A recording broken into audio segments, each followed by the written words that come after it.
আসসালামু আলাইকুম। সবার আগে বাছাই করা 10টি আন্তর্জাতিক খবর জানিয়ে দেব। প্রথমেই থাকছে শিরোনাম। তবে তার আগে অনুরোধ থাকবে ভিডিওটিতে একটি লাইক দিবেন।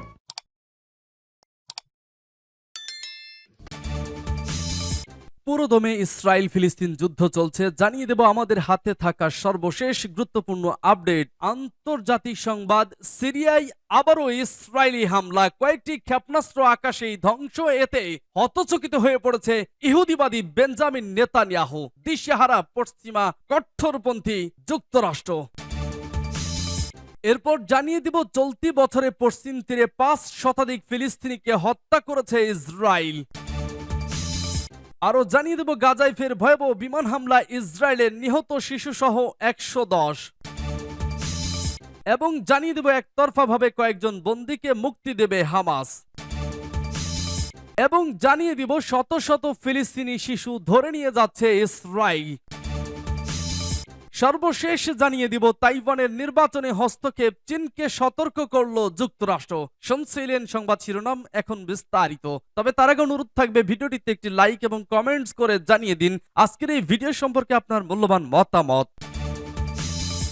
সিরিয়ায় আবারও ইসরায়েলি হামলা, কয়েকটি ক্ষেপণাস্ত্র আকাশেই ধ্বংস। সিরিয়ার সেনাবাহিনী জানিয়েছে দখলদার ইসরায়েলের নতুন ক্ষেপণাস্ত্র হামলা প্রতিহত করা হয়েছে।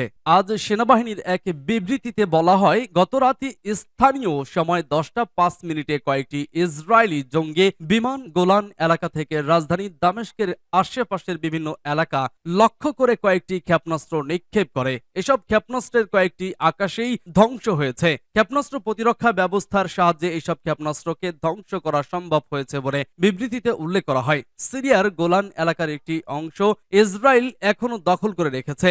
সিরিয়ার সেনাবাহিনীর মুখপাত্র বলেছেন, ইসরায়েলের একটি ক্ষেপণাস্ত্র দামেস্কের উত্তর পূর্বের দিমাস এলাকায় আঘাত এনেছে। এর ফলে 2 সিরীয় সৈন্য আহত হয়েছে। দিমাস এলাকার একটি বিমানবন্দরে ক্ষেপণাস্ত্রটি আঘাত আনে। এই বিমানবন্দরটি সেনাবাহিনী প্রশিক্ষণ কাজে ব্যবহার করে আসছে। সিরিয়ার প্রেসিডেন্ট বাশার আল আসাদের ভাই ব্রিগেডিয়ার জেনারেল মাহির আসাদের নেতৃত্বাধীন 4th ডিভিশন দিমাস এলাকায় মোতায়েন রয়েছে। সূত্র পার্টস টুডে। চলতি বছরে পশ্চিম তীরে 5 শতাধিক ফিলিস্তিনিকে হত্যা করেছে ইসরায়েল। চলতি বছরের দখলকৃত পশ্চিম তীরে 505 জন ফিলিস্তিনিকে শহীদ করেছে ইহুদিবাদী সন্ত্রাসীদের অবৈধ রাষ্ট্র ইসরায়েলের সেনাবাহিনী ও অবৈধ বসতি স্থাপনকারীরা। রবিবার ফিলিস্তিনের স্বাস্থ্য মন্ত্রণালয় এক বিবৃতিতে এই বিষয়টি নিশ্চিত করেছে। বিবৃতিতে বলা হয়েছে, নিহত এসব ফিলিস্তিনিদের মধ্যে 111 জন শিশু রয়েছে। বিবৃতিতে আরো বলা হয়েছে, নিহতদের মধ্যে 297 জন ফিলিস্তিনির ইসলামী প্রতিরোধ আন্দোলন হামাসের সাথে ইসরায়েলের যুদ্ধ শুরু হওয়ার পর শহীদ হয়েছেন। প্রসঙ্গত, গাজ্জা উপত্যকায় ইসরায়েলি বাহিনীর বর্বরতায় এখন পর্যন্ত 18,800 ফিলিস্তিনি শহীদ হয়েছে, যার মধ্যে অর্ধেকেরও বেশি নারী ও শিশু। আহত সংখ্যা 51,000 ছাড়িয়েছে বলে জানিয়েছে হামাস নিয়ন্ত্রিত স্বাস্থ্য মন্ত্রণালয়। সূত্র মিডল ইস্ট মনিটর। গাজায় ফের ভয়াবহ বিমান হামলায় ইসরায়েলের নিহত শিশু সহ 110। ইসরায়েলের ভয়াবহ বিমান হামলায় ফের কেঁপে উঠল গাজা। গাজার জাবালিয়া প্রদেশে সোমবার ফের বিমান হামলা চালায় ইসরায়েল, যার জেরে জাবালিয়া প্রদেশে কমপক্ষে 110 জনের মৃত্যু হয়। মৃতদের মধ্যে মহিলা এবং শিশুরাও রয়েছে। অন্যদিকে ইসরায়েলের বিমান হামলায় সোমবার কমপক্ষে 100 জন আহত হন বলে খবর। যদিও ইসরায়েলি সেনাবাহিনীর তরফে এই হামলার পুরোপুরি দায়ী স্বীকার করা হয়নি। জঙ্গিদের আশ্রয়স্থলে হামলা চালানো হয়েছে বলে দাবি আইডিএফ এর। প্রসঙ্গত, গত 7 অক্টোবর ইসরায়েলে হামলা চালায় হামাস জঙ্গি গোষ্ঠী। হামাসের হামলার জেরে 1400 মানুষের মৃত্যু হয় ইসরায়েলে। 7 অক্টোবরের হামলার পর হামাস নিধনে ইসরায়েল পাল্টা হানাদারি চালায় গাজায়, যার জেরে একের পর এক মৃত্যুর খবর আসতে শুরু করে গাজা থেকে। গাজায় যেভাবে ইসরায়েল একটানা হানাদারি শুরু করেছে তা অবিলম্বে বন্ধ হওয়া উচিত বলে বারংবার দাবি জানানো হয় রাষ্ট্রসংঘের তরফে। একতরফাভাবে কয়েকজন বন্দীকে মুক্তি দেবে হামাস। গাজাভিত্তিক ফিলিস্তিনি প্রতিরোধ আন্দোলন হামাস একতরফাভাবে কয়েকজন বন্দীকে মুক্তি দিতে পারে বলে ধারণা করা হচ্ছে, তবে তা দেবে ইসরায়েলি সামরিক বাহিনী যদি নির্ধারিত স্থানে পিছিয়ে যায়। মিশরীয় দুটি সূত্র বার্তা সংস্থা রয়টার্সকে জানিয়েছে যে হামাস জোর দিয়ে বলেছে তারা একতরফাভাবে কয়েকজন বন্দীকে মুক্তি দেবে, তবে তার আগে ইসরায়েলি সৈন্যদের পূর্ব নির্ধারিত স্থানে সরে যেতে হবে। সূত্রগুলো জানিয়েছে ইসরায়েল এই শর্ত গ্রহণ করতে অস্বীকার করেছে। ইসরায়েল জানিয়েছে কোন কোন বন্দীকে মুক্তি দেওয়া হবে তা যুদ্ধবিরতির আগেই জানাতে হবে। আগে যুদ্ধবিরতির সময় হামাস 105 বন্দীকে মুক্তি দিয়েছিল। 7 দিনের ওই যুদ্ধবিরতির সময় হামাসের হাতে বন্দী প্রতি একজন বন্দীর বিনিময়ে ইসরায়েলের কারাগারে আটক 3 ফিলিস্তিনিকে মুক্তি দেওয়া হয়েছে। তবে হামাস বেশ কয়েকজন রুশ, থাই ও ফিলিপাইনের বন্দীকে একতরফাভাবে মুক্তি দিয়েছে। তবে এবার পুরুষ বন্দীদের মুক্তির ব্যবস্থা হতে পারে। তবে হামাস 3/1 নয়, বরং আরো বেশ ফিলিস্তিনি বন্দীর মুক্তি দাবি করতে পারে হামাস। অবশ্য ইসরায়েল বলছে যে হামাসের হাতে এখনো অন্তত 10 নারী বন্দী রয়েছে আর অন্তত 2টি শিশু রয়েছে। ইসরায়েল তাদের মুক্তি দাবি করছে। হামাস এবং গাজার বিভিন্ন গ্রুপের হাতে এখনো প্রায় 128 বন্দী রয়ে গেছে বলে ধারণা করা হচ্ছে। গত 7 অক্টোবর ইসরায়েলের অভ্যন্তরে হামলা চালিয়ে হামাস এবং অন্যান্য গ্রুপ প্রায় 240 জনকে বন্দী করেছিল। এদের মধ্যে ইসরায়েলি হামলায় কয়েকজন নিহত হয়েছে।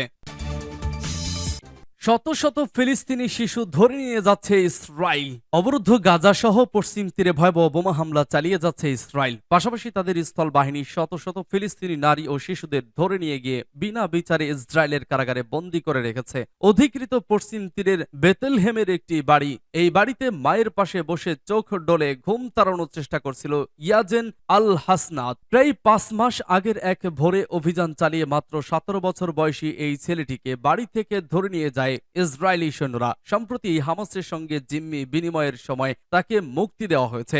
ইয়াজেনের আটকের ঘটনাকে প্রশাসনিক কারণে আটক বলা হয়েছিল, যেটি মূলত রাষ্ট্রীয় নিরাপত্তার স্বার্থে কাউকে আটকের সময় ব্যবহার করে থাকে ইসরায়েল। খবর বিবিসির। এটি ছিল পুরনো একটি ব্রিটিশ আইন, যেটি উত্তরাধিকার সূত্রে দীর্ঘস্থায়ী নিরাপত্তাজনিত হিসেবে গ্রহণ করেছে ইসরায়েল। এই আইনের অধীনে কোনো সুনির্দিষ্ট অভিযোগ এবং তথ্য প্রমাণ ছাড়াই একজন ব্যক্তিকে অনির্দিষ্টকালের জন্য কারাবন্দী করে রাখতে পারে ইসরায়েল। বিবিসিকে ইয়াজেন বলেছেন তাদের কাছে একটি গোপন ফাইল রয়েছে, কিন্তু তারা আপনাকে বলবে না সেটিতে কি আছে। গত 7 অক্টোবর হঠাৎ হামলা চালিয়ে হামাস যেসব ইসরায়েলি নাগরিককে জিম্মি করেছিল তাদের ছেড়ে দেওয়ার বিনিময়ে কিছুদিন আগে 180 জন ফিলিস্তিনি শিশু ও নারীকে মুক্তি দিয়েছে ইসরায়েল। ওইসব নারী ও শিশুকে দিনের পর দিন বিনা অপরাধে ইসরায়েলের কারাগারে বন্দী রাখা হয়েছিল। কিন্তু এমন এক সময়ে তাদেরকে মুক্তি দেওয়া হলো যখন অতীতের সব রেকর্ড ভেঙে সর্বোচ্চ সংখ্যক ফিলিস্তিনিকে আটক করেছে ইসরায়েল। গত 7 অক্টোবরের পর থেকে অন্তত 1300 ফিলিস্তিনিকে প্রশাসনিক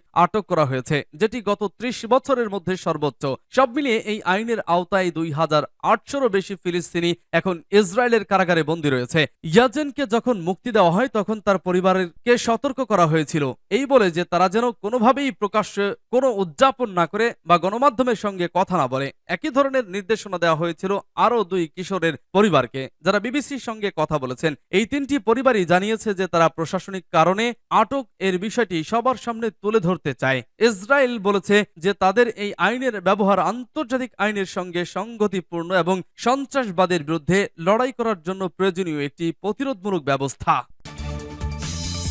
তাইওয়ানের নির্বাচনে হস্তক্ষেপ, চীনকে সতর্ক করল যুক্তরাষ্ট্র। তাইওয়ানের আসন্ন প্রেসিডেন্ট নির্বাচনে হস্তক্ষেপ না করার জন্য চীনকে সতর্ক করেছে যুক্তরাষ্ট্র। শুক্রবার সব পক্ষকে দায়িত্বশীল আচরণ করার আহ্বান জানিয়েছে বেইজিং এবং ওয়াশিংটনের নীতি নির্ধারকরা। স্বশাসিত দ্বীপ দেশটির 13 জানুয়ারির নির্বাচনের দিকে নিবিড়ভাবে নজর রাখছে, কারণ এটি ক্রমবর্ধমান বিপজ্জনক চীনের সাথে তাইওয়ানের সম্পর্কের ভবিষ্যৎ নির্ধারণ করতে পারে। চীনের নিযুক্ত মার্কিন রাষ্ট্রদূত নিকোলাস বার্নস বলেন, আমাদের দৃঢ় প্রত্যাশা ও আশা হচ্ছে এই নির্বাচন সব দিক থেকে ভয়ভীতি, জবরদস্তি বা হস্তক্ষেপ মুক্ত হবে। তাইওয়ান চীন ও যুক্তরাষ্ট্রের সবচেয়ে গুরুত্বপূর্ণ মাথা ব্যথা। আবার তাইওয়ান এই অঞ্চলে যুক্তরাষ্ট্রের অন্যতম প্রধান মিত্র। চীন স্বশাসিত তাইওয়ানকে নিজেদের বলে দাবি করে এবং প্রয়োজনে জোর করে এটি দখল করার অঙ্গীকার করেছে। বার্নস বলেন, যুক্তরাষ্ট্র এইসব নির্বাচনে জড়িত নয় এবং আগামীতেও জড়িত হবে না। তাই তাইওয়ান পৃথিবীর প্রধান সেমিকন্ডাক্টর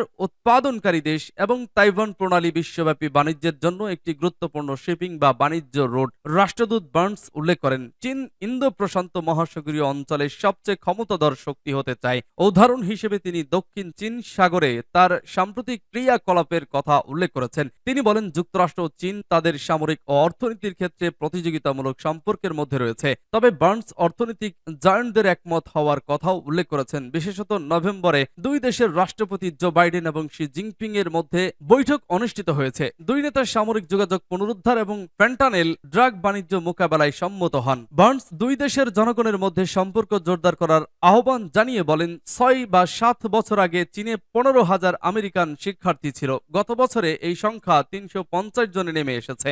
মহামারীর আগে দুই দেশের মধ্যে সপ্তাহে 354টি সরাসরি ফ্লাইট ছিল, যা বর্তমানে মাত্র 70টি।